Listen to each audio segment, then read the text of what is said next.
So do feel free to let me know in the chat box where you're dialing in from today. You are all going to get lots of value, lots of templates, and you're going to get an email from me tomorrow with the recording as well if there's anything you want to check back on. Dialing in from Melbourne Eastern Suburbs, AKL. Is that Auckland?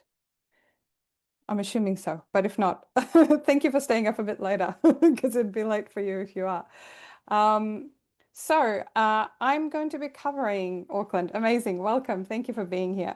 So I'm going to be covering a fair bit of content today. Obviously, we can only do so much in half an hour. So I'm going to leave you at the end with some tools and templates and things like that. And you will be getting the recording after the session. And if you are catching the recording later on, hello and welcome. I'm so glad you're here, even if you couldn't make it in person. So we're going to focus on job searching and career change in the age of AI. So some of the things I'm going to share with you today is specifically relating to career changing, and some is more around job searching and resumes. Welcome to the latest person who just pinged in. Feel free to write any questions as we go along in the chat box in your window, and I'll make sure that I stick around for answering any questions that you have throughout the session.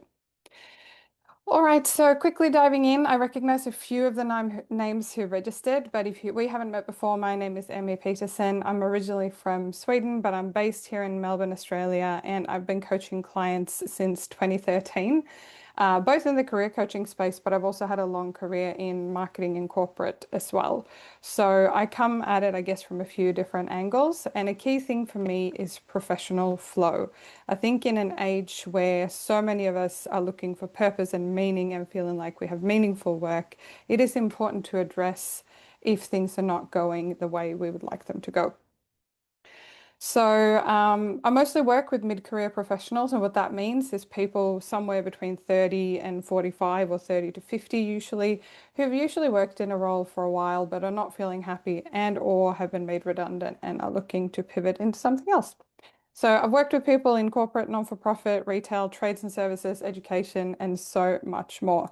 So very happy to share any useful tools and resources with you there. So today we are going to be short and sharp. I'm going to give you all the prompts that I'm showing you today. So this whole slide deck, you're going to get that in an email probably first thing tomorrow morning.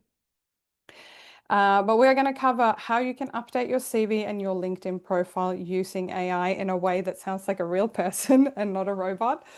I'm going to help you. I'm also going to give you a whole AI toolkit that you can use to ideate and take that first step just a little bit further if you want to after today.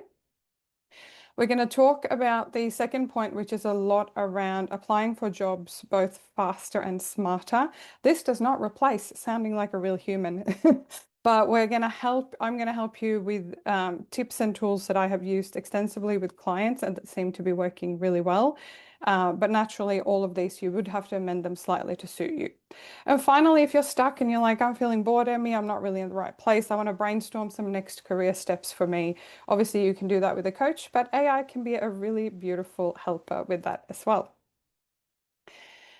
All right. So I had this explanation a little while ago. So let me know in the chat box, by the way, on a scale from 1 to 5, where 5 is you use AI all the time, you're super confident, and you're just here to get some little polishing tricks, all the way down to a 1 where you barely use AI and you feel really scared and uncomfortable with what AI is. So feel free in the chat box if you're okay. 5 is the highest, 1 is the lowest. Give yourself a number on that scale.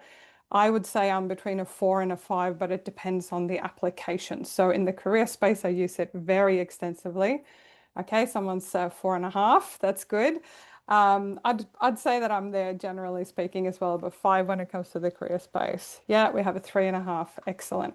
So a lot of people are using AI extensively, and AI is changing, and we're also in a weird space now where AI is about to get expensive, meaning we're going to start to have to pay for tokens, even though the free models will be remaining available for many of us.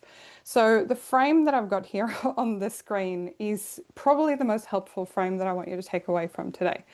AI is right in the middle of a tool, and I say a toolkit actually, because it's not one tool, it's not just a hammer. It's like the hammer, the screwdriver, all the different things, and a really helpful junior team member. So think about the intern, think about someone who's ready to lean in and work really hard, but they don't have the experience and they don't know you and they don't have that strategic maturity. So whilst AI is learning freakishly rapidly, it will never replace a person. And I think sometimes when people get bored and they're sitting with job applications and they don't know what to do, they actually delegate their career future to the two things on your screen right now. And neither of those, I mean, you wouldn't go give your 16-year-old nephew full charge of your career. So please know that it's there to be helpful. But I think the world of AI is here to stay, but it will continue to change and we need to continue to stay on top of it. And whilst it's gotten a heck of a lot better in the last 2 years, especially with all the innovation, etc., do remember that it's just a toolkit and it does not replace you, and we can't delegate our career decisions to it.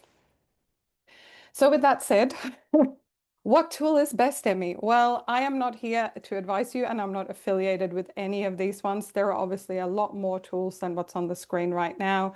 Feel free to let me know in the comments what you are mainly using. I am mainly using Claude at the moment, but I have used ChatGPT and Gemini extensively as well. So, full disclosure, I'm on a paid plan with Claude at the moment, and I'm finding Claude incredibly helpful for my career coaching work and other things as well. So, do let me know what tools you use if you're comfortable sharing it. Yeah, someone's using paid Claude, swapped from chat recently. I've got to say that Claude is really good for copywriting and content writing, which is a lot of the stuff that we're going to talk about today. Now, you do not need a paid plan, but it can be really helpful, like I say here on the screen. Test and learn, go and use these prompts across a couple of different ones and just see what comes back. But a paid plan, if you are focusing in on a career pivot, a bunch of job applications, paying $20, $30 a month or so, which most of them would be on the paid base level, can be useful to just help set you up. So totally up to you. I'm using Claude. Use whatever works for you. I think all of them have pros and cons. So one key thing that I see a lot of people miss is that they hop into a chat. So up here in the corner, we've got my just a chat window from my Claude. And full disclosure, I'm not going to jump into my Claude today, but I'm going to give you exactly the prompts that I would use in my Claude, only because AI needs to think for a minute or two when we give it a prompt. But what I would say, a thing that a lot of people don't do is setting up a project. And what I mean by that is think of your job search, if you are looking for a new job, think about that as a project and set that up in Claude and then build the content library, your updated CV, your LinkedIn profile, all the things we're going to talk about today. Add that into your project because then Claude or Gemini or whatever you're using is going to remember that all these things are relating to Emmy's job search. You could go as far as setting up a project for each job you apply for, which I think is a bit of overkill. But having a group project where you can gather all the resources, your tone of voice, the words you use, the words you would never use, all those sort of things can be really, really helpful. So you can either add a chat that you've already started having to a project, and this looks a little bit different on the different platforms, of course, or you can create a new project and feed it all the data that you're going to get out of today's session. So whatever works best for you is totally fine. Now, in line with the intern and the toolkit we just talked about, when we start using AI, it's really, really important. So the prompt is kind of like our project brief. The clearer and more specific the prompt, the guardrails have been set up. We also want to make sure in the prompt that we have some kind of tone of voice because when we're talking about career growth, career job applications, CV, LinkedIn, this is you. This is your human voice on the internet, talking about you, sounding like you. So we want to give it as much information as we can. Are you, very warm and friendly? Are you quite professional? Are you a bit more on the sort of educational reserved language, whatever is more you is going to come through anyway. And we don't want you to sound like a totally different person on the internet than the person who's going to show up at the interview. So give it some high level prompts on. So for me, for example, I would say that I'm chatty, I'm warm, and I'm pretty to the point. I'm very honest with things. Um, the prompt should always be accompanied by background docs. So whether or not you set up a project, it doesn't really matter because we are going to need some background documentation to give AI so that it can give us a useful output. A thing here to note is a lot of the models have gotten better, but they do not like URL links. So background documentation, don't give it a link to a job ad, for example. We'll talk about that in a second. Give it an image, a screenshot. You can use a meeting or audio transcript. There's even a feature, and I'll highlight it here in Claude, and I believe most of them have now, where it's got this little microphone. So you can literally, in the chat, in the project, you can start chatting and saying, here is what I would like you to do. I'm thinking about this. This is what I sound like. This is what I, don't use this word instead. So you can actually talk to it as well if you are not the typing kind of person. But I've found that as a rule of thumb, PDFs, images work best. Docs and Excel spreadsheets and CSV files also work, but particularly images can be really, really useful. So when we're working with our AI and we've set out our projects, we've given it a really clear prompt, we then review the first draft, just like we would with the intern who brought us the thing that they've worked on. And then we need to provide feedback. And this is where I guess we can be a little bit more blunt and clear than we might be with someone at work.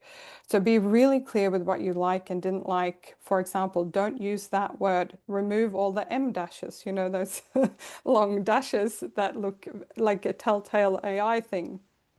And another really good tip is that Claude or any of the different AIs want to be really helpful. So they're like, I'll put that in a really fancy document for you, which is color coded and branded and stuff. Don't do that. Just get it to send you comms in the chat or MD file. MD file is basically just a skill text file. So once you've agreed that the text is right, then we can go and get it to put it into a Word document or another template. But you are going to save tokens, especially if you are on something that charges in tokens. You are going to save money and time by just chatting in the chat in an MD skill file, an MD file, rather than getting it to put it into Word documents because you're using extra compute to do that. And then we give that feedback and then we work in iterations and make sure that we layer in your human unique tone. If you are, warm and friendly, make sure that that comes through so you don't sound too clinical, for example. And whilst they've gotten better, check for accuracy. It is so important because AI will still hallucinate and make things up. So if it's got gaps, it will try to make up a solution to satisfy you. So check for accuracy, make sure that the dates, your start and end date in a certain role, that's accurate with your previous records. So that's how we can work with AI. Feel free to take a screenshot of this if you want. If not, like I said, I will be sharing all these slides with you via email later. Now, there's a lot of text on this screen, so we are going to dive into the actual prompts now. And you can take screenshots of these, I don't mind at all, but please do, if you share them with other people, do let them know that they came from this webinar and that I provided them to you because I've worked pretty hard to put this together for you. So let's start with updating our CV and resume. Let me know in the comments if it's been a little while since you updated your resume or your professional profile. Most people, while you're thinking and typing, I'll let you know that you're not alone if this is you. For most people, they only update their CV, resume, or LinkedIn when they are applying for the next job. It's super common, it's superhuman, it's just who we are. So when it comes to our first prompt, we are going to look at updating our CV or our resume, whatever you call it, where you live in the world. And by the way, the standard rule of thumb is no photos on resumes. It is not helping you unless you've specifically been asked to provide a photo with your application. Do not put a photo on your resume or your CV. You really don't need to. They are probably going to look you up on LinkedIn where you'll have a photo anyway. All right, so if we have an old resume and we need AI to help us make the resume A, up to date, and B, sound good, then we are going to give that to AI and we're going to upload the latest version that we have, however old or new that one is. We're going to provide rough bullet points, just brain dump, or you can use that audio feature where you talk about the latest roles that you've had. But this one here is important. Make sure that your bullet points include start date, end date, key responsibilities that you had in the role, key systems that you used. So like MailChimp, Salesforce, HubSpot, project management tool X, if you're Prince 2 project management certified, all those systems and certifications and accreditations that you had. Any skills you developed, management skills, team building skills, whatever that might have been, and very importantly, impacts and results that you delivered. This can be hard to quantify because you might not be able to say that you got increased sponsorship revenue from X to Y, but try to quantify the impact because this is what recruiters are looking for across the board. They want to see how is that role better, or how is that company better rather for you being in that role and contributing.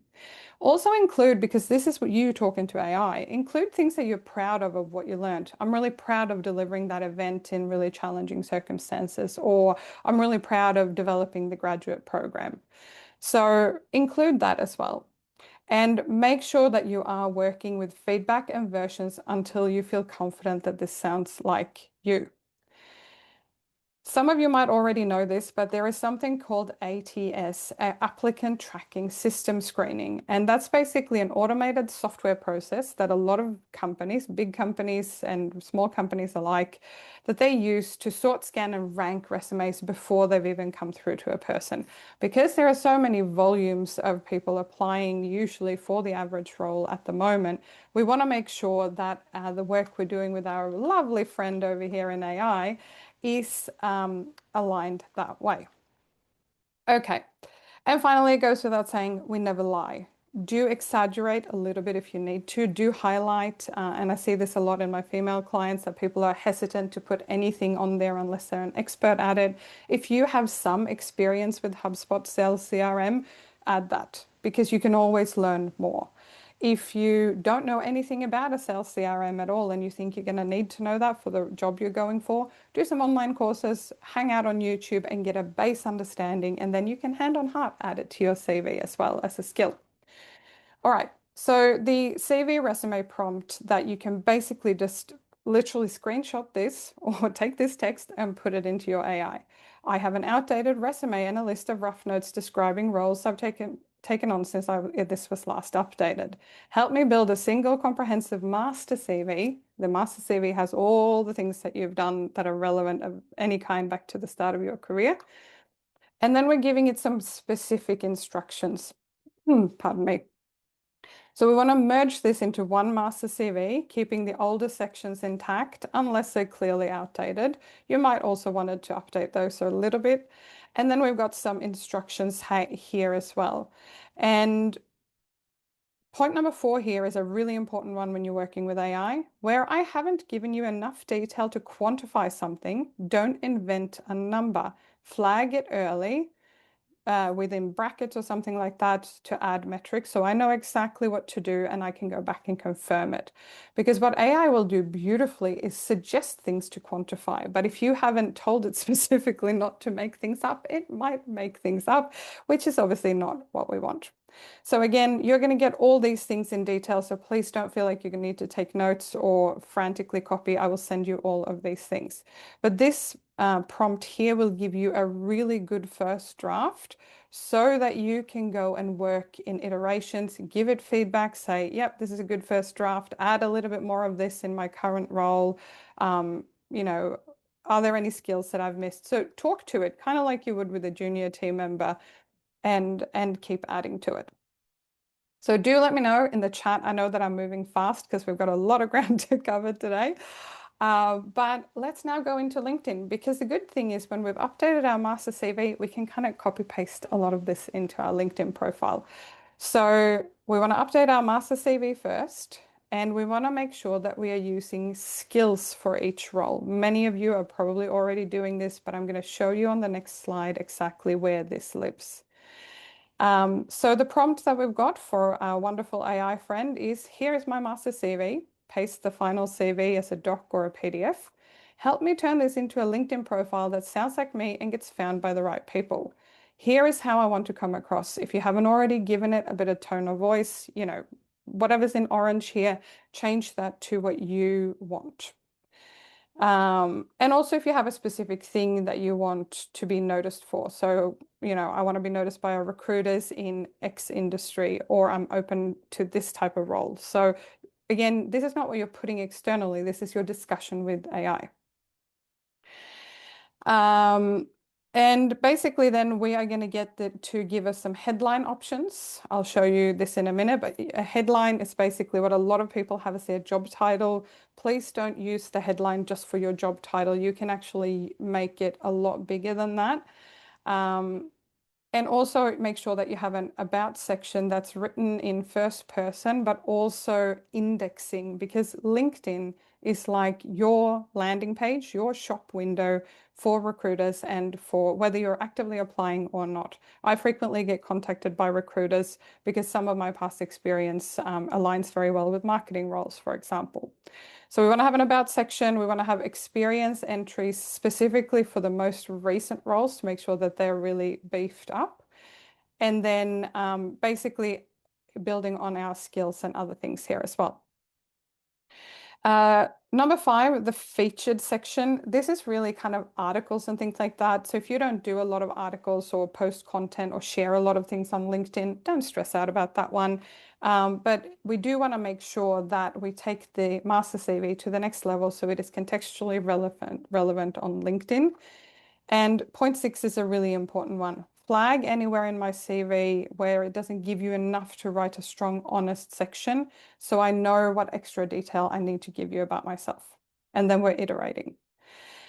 This one's important as well. I keep my own voice and personality coming through. And for the love of God, please do tell it to not use M dashes. Write in Australian English if you are in Australia, because otherwise they will often write in American English. So in that project we talked about at the very start, you can set the guardrails for everything AI writes for you in that project.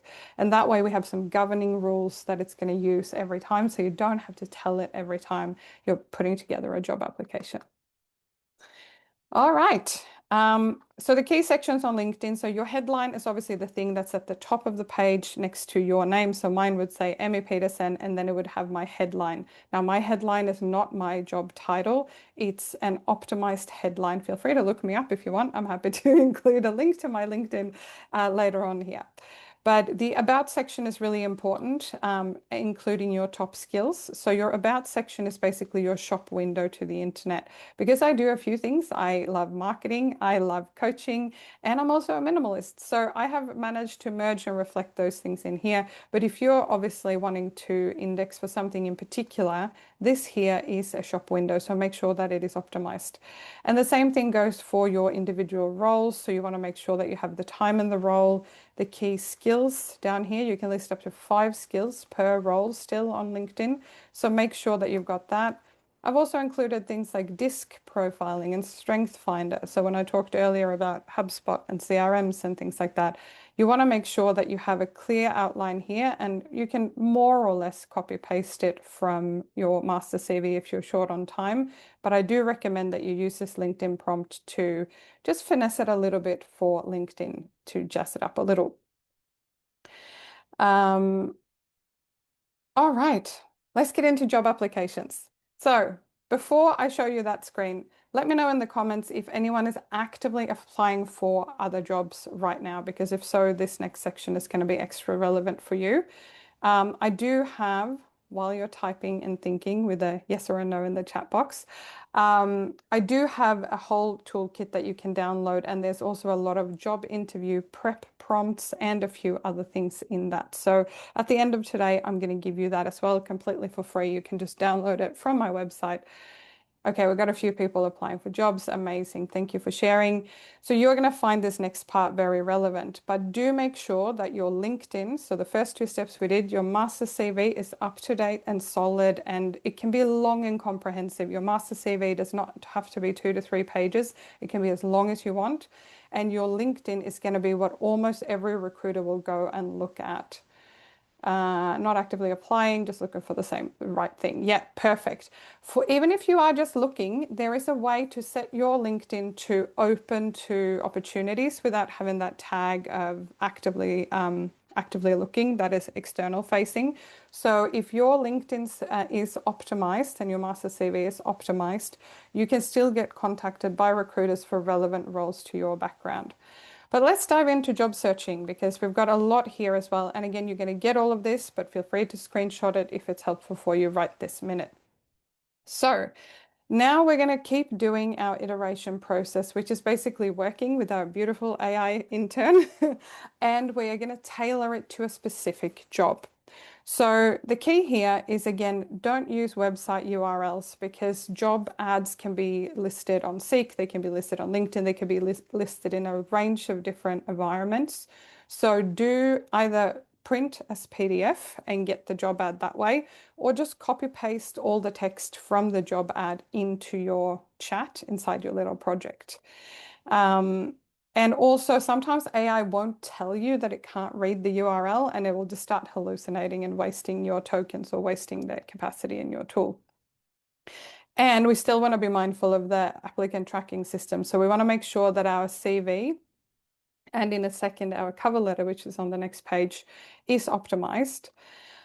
But what we're going to do here, so you can take this exact prompt here on the side, which is basically attached as a job ad for a role that I'm applying for, and then you include your screenshot, your bullet points, whatever you have. Help me tailor my master CV to position me strongly for this specific role and optimize to pass ATS screening. This is a targeted edit of a strong existing document, not a rewrite. So we're using whatever template we have.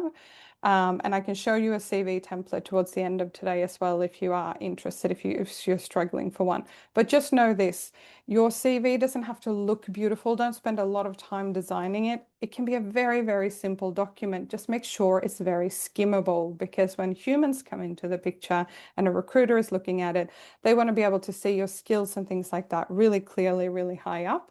So it's easy for them to skim and understand what you did and what you've done in your past experience.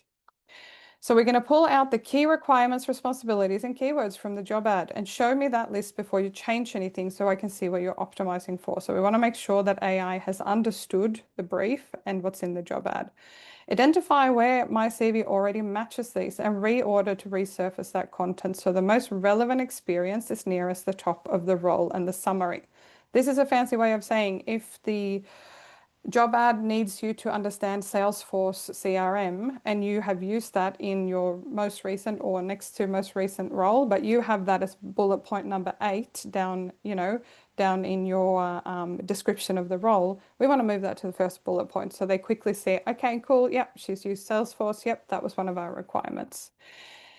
Then we want to work the job ads, important keywords and phrases into my CV naturally. So we're not lying here. We're just going, okay, they are looking for someone who has team management experience. Well, I team managed here and I team managed here. So let's use those exact words that they used, reflecting back our experience without lying.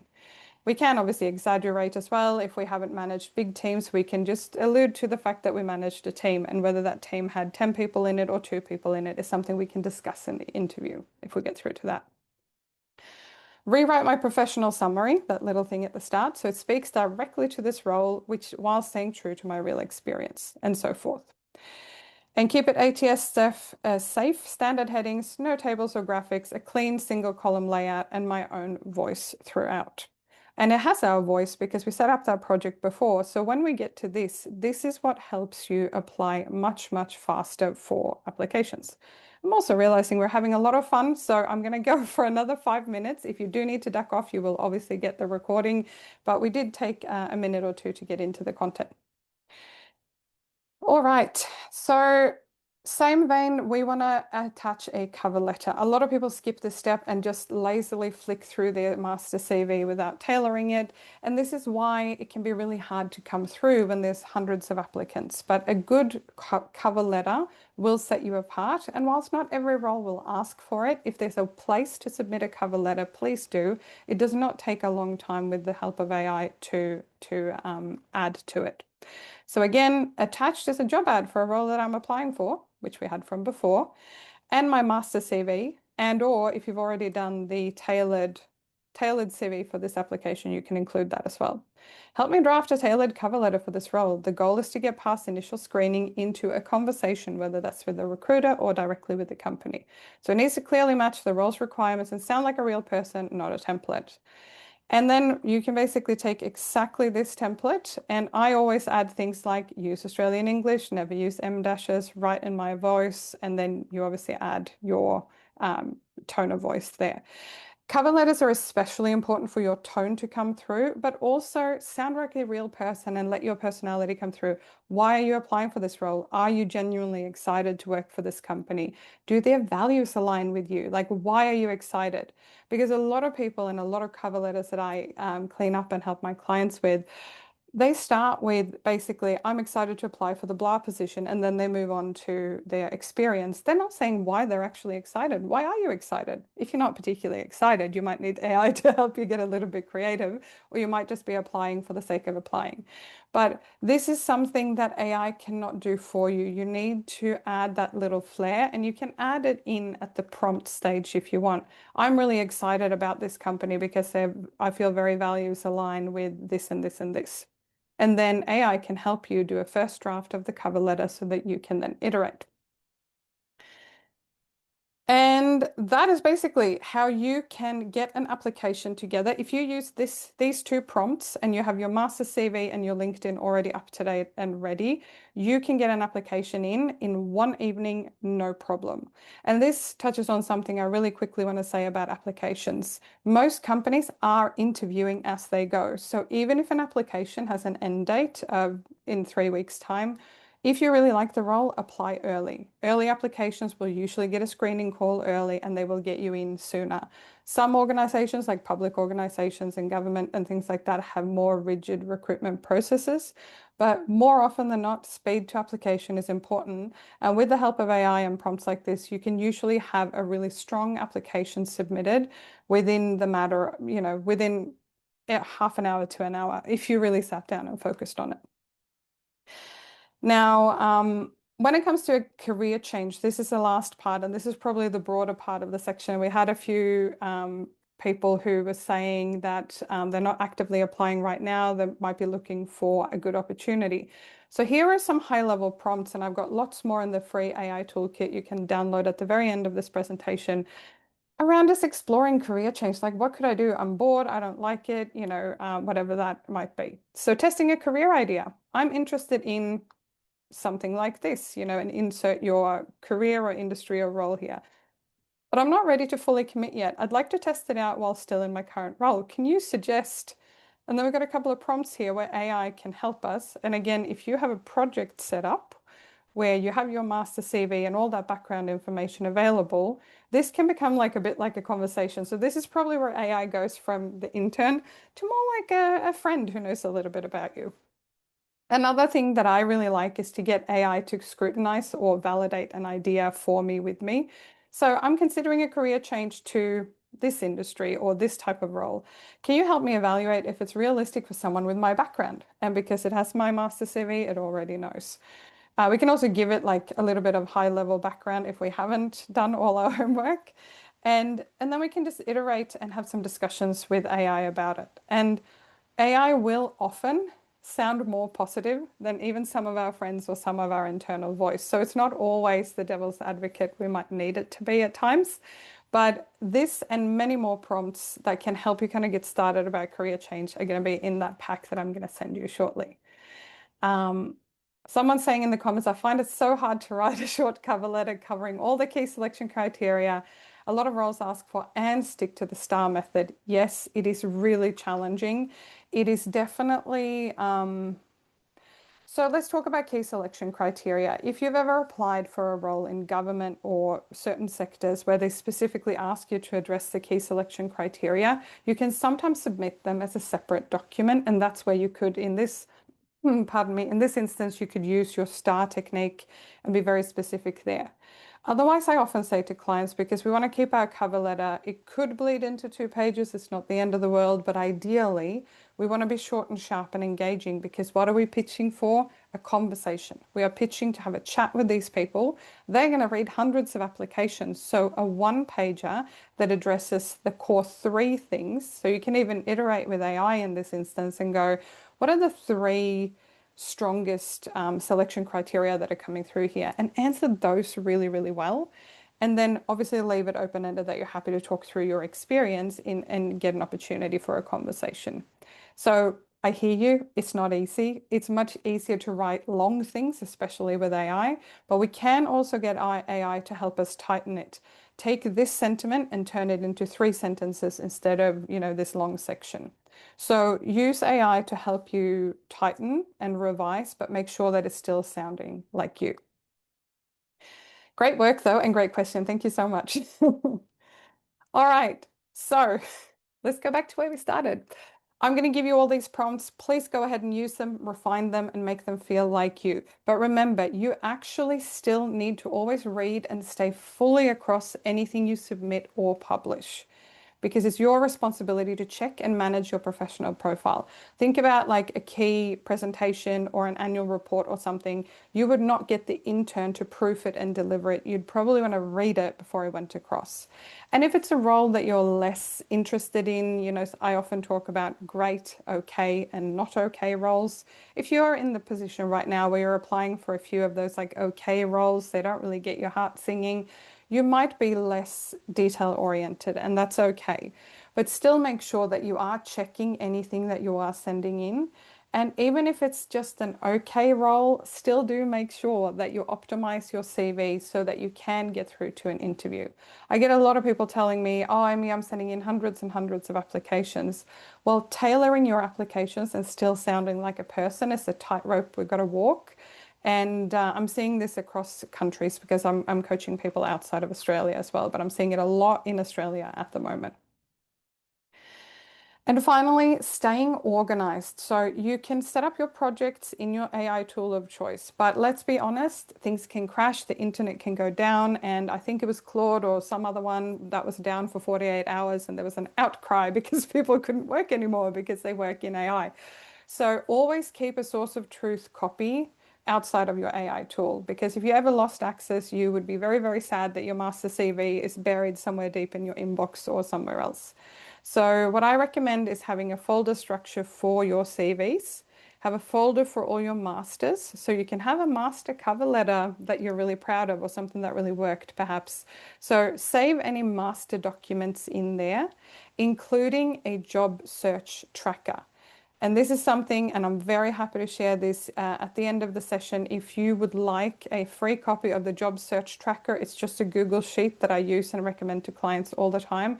But it's basically having a tracking sheet of what did you apply for? What salary range did you put in? Any notes, plus a link to the job ad itself. So let me know in the comments if you would like that, and I'll be happy to send that to you after the session as well. But also keep copies of cover letters and CVs, because what we talked about earlier, we're now optimizing for each application, which doesn't take very long with AI. But we also need to, if we get a call back from Joe Bloggs at Hayes for a role that we've applied for, we want to make sure that we can pull up that specific role and go, yep, here was my cover letter, here's a job ad, here's the CV I've submitted, so that you can feel really, yes, please, so the job tracker. Okay, fine. I'll put the job tracker in the follow-up email that you're all getting as well. So do make sure that you have a copy of it, because job searching, if you are in that seat right now, job searching is kind of like having a job on the side. Looking for a job is also a job, and that's something that I do and support people with all the time. I've done a lot of talking, but I wanted to share this with you. Both of these QR codes on the screen here are scannable. So on the left, we've got Uplift, and this is a 10-week job accelerator coaching program that I run. It's $497. If you scan that QR code, you can you'll get a full overview of what's included in the program. And if you sign up before Tuesday next week, I'm going to give you $100 off, just because you're amazing action-taking people. So you just use the promo code on the screen, Uplift 100 at the checkout, to get that discount of $100 before that date. So feel free to scan that one. It will be in the follow-up email that I share with you as well. If you're not ready for one-on-one support, you can book a call with me, have a bit of a conversation, or on the right-hand side, you've got my completely free AI prompt kit. This one is specifically useful beyond the very detailed prompts I gave you today for things like interview prep, for thinking more broadly about our career transition and things like that. So please do go ahead and scan those. You will get all of these links in an email from me bright and early tomorrow morning. But I'm going to catch my breath for just a second. And if you want to hang back, if you have any questions, if there are any particular scenarios you'd like me to talk about, please let me know because I'd be very happy to answer any questions that you have. Love all the tools, Tracker, very useful. Yes, I will. It is incredibly useful because you would be amazed when you are applying for work and you're sending in application after application. I find that the job tracker does two things. It shows us how efficient and effective we've been. And even if we haven't heard back, it's like, oh, I applied for 5 jobs this week or 10 jobs this week. So we're tracking off how we're going, and we have a really clear way of tracking as well. If we get a no back or if we get an interview, we have a really easy place to go and find, yep, that's the marketing coordinator role through Hayes. That and here was the salary range, and here was the that was a part-time role, and it was a start date of X, etc. All right, so I've got a question in here. Wondering if you can briefly talk about what pass is. So recently came up against this in Employment Hero. I must say I don't know much about pass. That is a great. Ah, okay. Split a sentence into. I don't know much about that. I'm very sorry. I guess it might be. I'm not really sure in terms of recruitments. I will dig into that and I will let you know if I find any good tips. But it could be a something to do with ATS. But basically, resume passing. Okay. Yes. To answer the question, Kat, from a quick search, pass-friendly resume. Yeah, so that would refer to how scannable and easy is it to digest the sections in your resume. And what this could be, for example, and we can have a chat about your particular circumstance if you like, but it could be that your bullet points in your experience sections on your LinkedIn or in your CV are written too long. They might be too long-winded sentences saying, rather than just shorter bullet points and statements. So it could be something like that. It could be that you haven't used the right keywords, etc. But basically, I think it could be a more advanced ATS applicant tracking system that is basically trying to pull out all the information to make it even easier for recruiters. So it could very well be worth for you to work with AI, and I'm happy to have a conversation if you like, to clean up your CV to make sure that that it would pass that test. And I would say, even just tonight, if you run your current master CV through the ATS with the ATS prompts that I gave you earlier for the master CV update, you may find that AI can give you some really good instructions there. Um, so great question. I've learned something new tonight. Thank you. There's so much happening, and I think this is the problem and the benefit with AI is that things are moving quickly because it takes 5 minutes to throw an application in for people who haven't really put the thought in. That is adding to the pile of resumes that recruiters and companies have to look through. And that means that they're trying to get more and more effective with AI, which makes it harder and harder to get through to the person. And I think that is a key thing about your LinkedIn profile. A lot of people will say, well, I don't have a really high up corporate job. Why do I need a LinkedIn profile? Well, LinkedIn is fast becoming one of the easiest ways to put yourself out to the professional world and have a really clear narrative that you control. So your current employer does not own your LinkedIn. Yes, you have to be respectful what you say, obviously, in a professional manner, but they do not control your LinkedIn. You do. You decide what kind of stuff you share on LinkedIn. You decide how you position yourself. You decide how you optimize for your next opportunity. So networking and putting yourself out there whilst actively applying and complying with, pass friendly and ATS stuff is important. Networking and having a strong profile is equally important as well. So I could talk about this for hours. Obviously, we've already gone over time, so thank you to all of you who did stay behind. Feel free to let me know if there are any other questions that you have. Otherwise, you will have my email. Otherwise, it's emmy@thebridgecoaching.com.au. I sent you all an email, I'm pretty sure, directly from my inbox, human to human. So feel free to reply to that one if you have any other specific questions that you want to highlight. And thank you so much for tuning in this evening.